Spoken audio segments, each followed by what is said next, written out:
ስለ ጉበት ስብ ምን ያህል ያውቃሉ?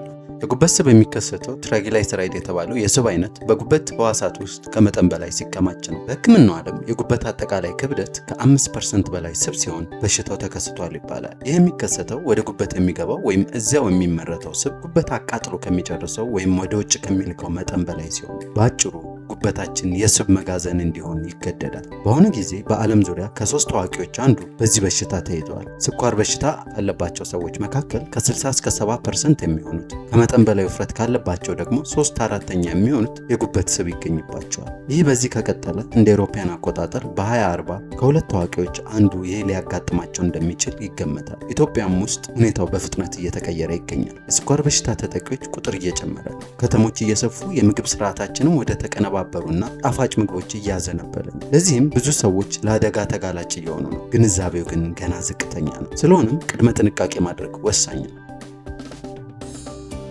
እንደ አውሮፓውያን አቆጣጠር በ2023 ዓለም አቀፍ የጉበት ማህበራት የበሽታውን ስያሜና አይነቶች እንደሚከተለው ከፋፍለዋቸዋል። አንደኛ ማፍልድ፣ በፊት ማፍልድ ይባል የነበረ አሊያም በድሮ ስሙ ናፍልድ ይባል የነበረ ሲሆን ሙሉ በሙሉ ከሰውነት ዑደት ወይም ስርዓት መዛባት ጋር የተያያዘ ነው። ከአልኮል ጋር ግንኙነት የሌለው ሲሆን በዋነኝነት በውፍረት፣ በስኳር፣ በደም ግፊት፣ ደም ውስጥ በተከማቸ ስብ ሊመጣ ይችላል። ሁለተኛ ኤልዲ ወይም አልኮሊክ ሊቨር ዲዚዝ፣ ከአልኮል ጋር የተያያዘ ስብ በከፍተኛ የአልኮል መጠጥ ምክንያት የሚመጣ ሲሆን አልኮል ጉበት ስብን እንዳያቃጥል ስለሚያግደው ጉበቱ ስብን እንዲያከማች ይገደዳል። ለዚህም የጉበት ስብ ያጋጥማል። ሶስተኛ ሜት-ኤልዲ፣ ይህ አዲሱ ስያሜ አይነት ሲሆን የሰውነት ዑደት ችግር እያለባቸው ወይም ተጋላጭነት እያለባቸው መጠነኛ አልኮል የሚጠጡ ሰዎችን የሚመለከት ነው። ሌሎች መንስኤዎችም የጉበት ስብ ሊያመጡ ይችላሉ። አንዳንድ ጊዜ ስቡ የሚመጣው ከምግብ ወይም ከአልኮል ሳይሆን ከተወሰኑ መድኃኒቶች፣ ከሄፓታይተስ ሲ ወይም ከዘረመል ችግሮች ሊሆን ይችላል።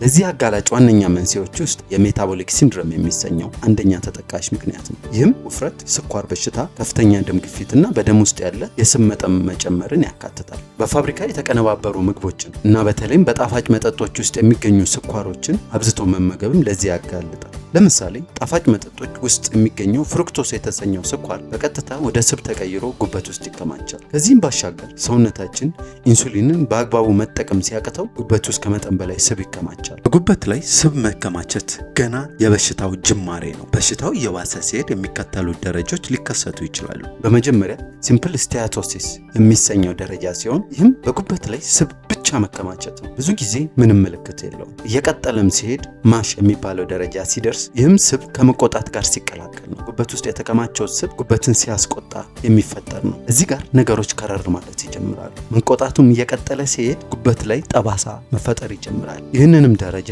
ፋይብሮሲስ እንላለን። የጠባሳውም ደረጃ እየባሰ በሚሄድበት ጊዜ ሲሮሲስ የሚባለው ከፍተኛ የጉበት ጠባሳ ደረጃ ላይ ይደረሳል። የዚህን ጊዜ የጉበት ስራ በከፍተኛ ሁኔታ የተሰናከለ ይሆናል። ሂደቱ ካልቆመ የመጨረሻው ደረጃ የጉበት ካንሰር ወይም ሄፓቶሴሉላር ካርሲኖማ ሊከሰት ይችላል። ከጉበት ስብ ተጠቂዎች መካከል ከ20 እስከ 30% የሚሆኑት ወደ መቆጣት ደረጃ ይሸጋገራሉ። አንዳንዶቹ ደግሞ ወደ ከፋ ጠባሳ ያመራሉ። ይህም የሞት አደጋን በከፍተኛ ሁኔታ ይጨምራል። ታዲያ የጉበቱን ጤና ለማወቅ ምን ይመርመሩ? የጉበት ስብ ክምችት ኖሮ በጉበት አልትራሳውንድ ላይስተዋል የሚችልበት እድል አለ። ለዚህም ይህንን ለመለየት የሚመከረው ፋይብሮስካን የተሰኘው ምርመራ ሲሆን ይህ ዘመናዊ መሳሪያ የጉበትን ጠባሳና የስብ መጠንን በትክክል ይለካል። ከዚህም ባሻገር ሐኪሙ ከደም ምርመራ ውጤቶ ከእድሜው ከጉበት ኤንዛይም ልኬቶችና ከፕሌትሌት መጠኖ ተነስቶ የሚያሰላው ፊብ4 ስኮር የሚሰኝ አለ። ይህም ደግሞ ውጤቱ ከ1.3 በታች ከሆነ ዝቅተኛ የጉበት ስብ ስጋት እንዳለብዎ ይገልጻል። ውጤቱ ግን ከ2.67 በላይ ከሆነ ከፍተኛ የጉበት ጠባሳ ስጋት ስላለ